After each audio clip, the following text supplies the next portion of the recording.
Bienvenue sur Mise au point. Actualité, géopolitique, société, analysée sans détour. Abonnez-vous pour ne rien manquer et donnez-nous votre avis. 1953. Les États-Unis détruisent la première démocratie de l'histoire iranienne. Ils renversent Mossadegh, un premier ministre élu démocratiquement, pour mettre un chat à leurs bottes.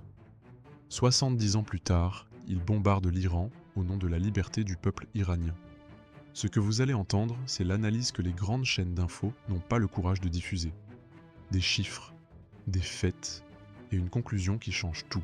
Je rappelle que les États-Unis parlent de démocratie en Iran aujourd'hui, c'est très mignon quand ce sont eux qui ont détruit la démocratie iranienne en 1953 avec Mossadegh.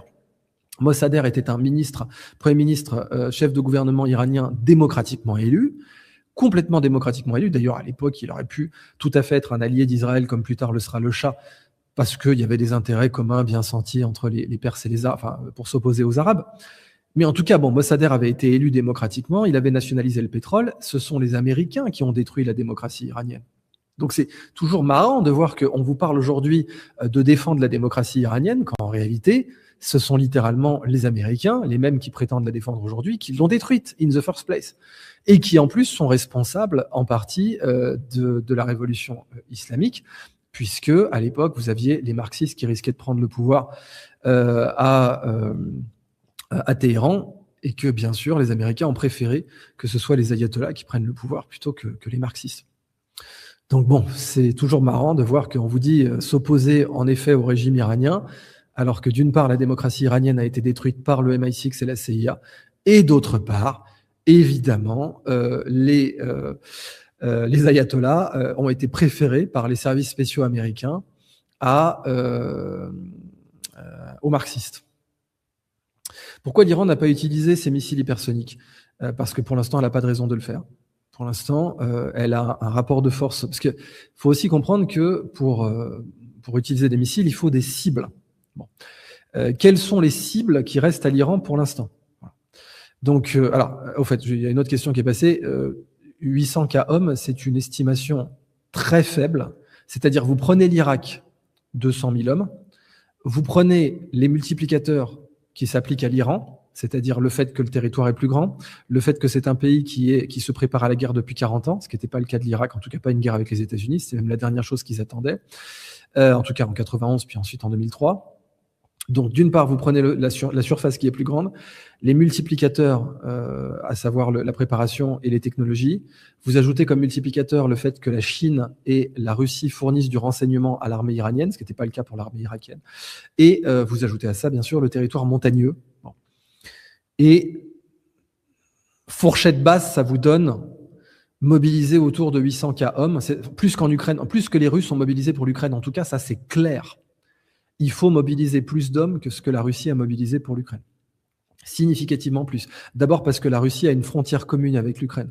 Les États-Unis n'ont pas de frontière commune avec l'Iran. Donc d'un point de vue logistique, c'est encore plus difficile, encore plus compliqué. Donc vraiment, 800 cas, c'est la fourchette basse. Personne ne peut fournir ces 800 000 hommes. Personne. Et donc pour revenir à la question, pourquoi l'Iran n'a pas utilisé ses missiles hypersoniques ? Parce qu'il n'a aucune raison de le faire pour le moment. Absolument aucune raison. Pour utiliser des missiles, il faut des cibles. Les seules cibles qui resteraient, ce seraient des cibles en Israël. Le problème, c'est que ça conduirait à une escalade qui pourrait mener à une frappe nucléaire sur Téhéran. Donc là, pour l'instant, alors après, la question se pose de savoir si l'Iran a oui ou non l'arme atomique. Quels sont les moyens de l'avoir ? Oui, c'est sûr. Absolument sûr. Voilà. Les grands goulets d'étranglement logistique pour avoir l'arme atomique, c'est l'enrichissement de l'uranium d'une part, et ensuite, bien sûr, les détonateurs. Mais ça, que l'Iran sache faire des détonateurs, c'est sûr. Et en plus, il faut comprendre que pour fabriquer une bombe atomique, vous n'êtes pas du tout obligé d'attendre d'avoir enrichi de l'uranium pour fabriquer le détonateur. Alors bien sûr, après, il faut le tester, le détonateur. Au bout d'un moment, il faut faire un essai nucléaire. Mais il y a des méthodes pour tester les détonateurs aujourd'hui qu'on n'avait pas du temps de la première bombe atomique, de la Deuxième Guerre mondiale. Ces méthodes font que l'Iran pourrait très bien avoir des détonateurs nucléaires aujourd'hui en état de marche et qu'il lui manque plus que l'enrichissement de l'uranium. C'est tout à fait possible. Et vous avez d'autres méthodes, notamment avec des lasers aujourd'hui, pour produire des détonateurs nucléaires qui sont testables sans avoir enrichi de l'uranium. Donc, si l'Iran a l'arme atomique, Là, bien sûr, une frappe et des missiles hypersoniques. Voilà, vous ajoutez les deux, missiles hypersoniques et armes atomiques. Quand je rappelle qu'un missile hypersonique, c'est dribbler, quoi, essentiellement. Hein. C'est quelqu'un qui vous dit qu'il peut intercepter tous les missiles. On voit bien qu'une guerre de missiles, c'est du football. Hein. Vous ne pouvez pas garantir, si dans un match de foot à 11 contre 11, vous ne pouvez pas garantir que vous vous prendrez pas un but, dans un match de missiles, dans un match de foot, c'est 11 contre 11 pendant 90 minutes plus prolongation. Un match de missiles, c'est 10 000 contre 10 000 et ça va durer peut-être 10 mois. Voilà. Donc, si dans un match à 11 contre 11, 90 minutes plus prolongation, vous ne pouvez pas garantir que vous ne vous prendrez pas de but, aucune équipe ne peut garantir qu'elle ne se prendra pas de but. Même les meilleurs catenaccio italiens ne peut pas se garantir qu'il ne prendra pas de but.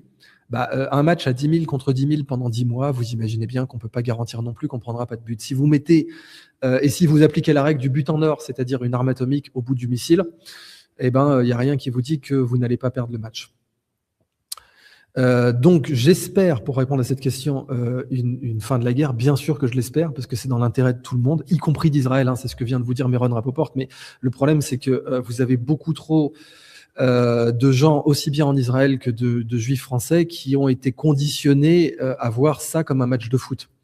Et je peux pas leur jeter la pierre, parce que dans le monde arabe, c'était la même chose. Hein. Quand vous aviez des missiles SAM qui frappaient des avions israéliens pendant la guerre du Kippour, dans le monde arabe, on applaudissait comme si c'était un match de foot. C'était goal, voyez, goal. Mais le problème, c'est que ça vous conditionne pas du tout à faire de la diplomatie et de la stratégie. Quand vous êtes dans un état goal ou pas goal, quand vous avez l'impression, quand vous êtes comme un supporter dans un stade argentin, vous pouvez pas analyser le conflit. Vous pouvez pas analyser ce qui est dans l'intérêt de votre pays ou pas. Et c'est pour ça que j'ai invité Meron Rapoport ce soir, parce que il analyse clairement ce qui est dans l'intérêt de son pays ou pas, et il vous dit non, en fait, non, c'est pas dans l'intérêt. Et parce que lui, il n'est pas en mode supporter dans un stade de foot. Mais les gens qui sont pas dans ce mode-là, ils sont très rares, vraiment très très rares. Donc eux, ils vous disent oui, ils veulent une escalade, ils veulent bien sûr que tout pète en Iran. Ouais. C'est quoi l'avenir du Liban? Alors, il est clair que quand vous êtes un sioniste révisionniste, le Litanie et autres, au moins tout le sud du Liban fait partie d'Israël. Voilà, au moins. Bon. L'Algérie est-elle dans les plans? C'est une très bonne question. Les pays qui fournissaient du pétrole à la Chine ont été balkanisés. L'Algérie fournit du pétrole à la Chine. Et c'est le plus grand pays d'Afrique aujourd'hui. Alors le pays précédent qui a été balkanisé, c'était le Soudan. Le Soudan donnait du pétrole, vendait du pétrole à la Chine. Et il a été balkanisé puisqu'il a été découpé en Soudan Nord et Soudan Sud. Donc beaucoup de gens aimeraient faire un scénario soudanais à l'Algérie. Beaucoup de gens aimeraient faire ça. Ouais. Oui, le détonateur doit produire 4000, mais aujourd'hui c'est très facile de faire ça avec des lasers. Donc vous avez des bombes atomiques à détonation laser aujourd'hui. Et c'est qu'on n'avait pas. Il faut se rappeler que le laser n'existait pas du temps d'Oppenheimer. Hein.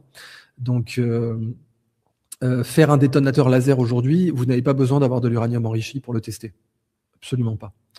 Et donc sans doute les Iraniens ont déjà des détonateurs laser à leur disposition. Donc si le seul problème c'est d'avoir enrichi de l'uranium, alors certes il y avait eu l'opération avec la NSA et le Mossad Stuxnet, mais du coup aujourd'hui les Iraniens font tourner leurs centrifugeuses sans logiciel, puisqu'après tout il n'y avait pas de logiciel non plus pour faire tourner les centrifugeuses du temps de gadgets, du temps de la première bombe atomique américaine, du temps de l'essai Trinity. Donc les Iraniens ont adopté une stratégie low-tech et ça n'a fait que reporter le problème. En fait, le dernier grand ennemi de la bombe atomique iranienne, c'était l'ayatollah Khamenei, Khomeini aussi d'ailleurs techniquement, mais Khamenei. Les deux étaient opposés à l'arme atomique sur des bases religieuses, et qu'est-ce qu'on a fait? On les a tués. Et celui qui reste en vie, c'est Mahmoud Ahmadinejad. Alors Mahmoud Ahmadinejad est totalement pour l'arme atomique, totalement. Donc en fait, tout ce qu'on a fait, c'est de décapiter les anti-armes atomiques en Iran et de les remplacer par une élite qui est totalement favorable à une arme atomique. Donc là aussi, c'était pas très intelligent comme calcul. Pour ne pas manquer nos prochaines analyses, abonnez-vous, c'est gratuit. Et laissez un commentaire, votre avis nous intéresse.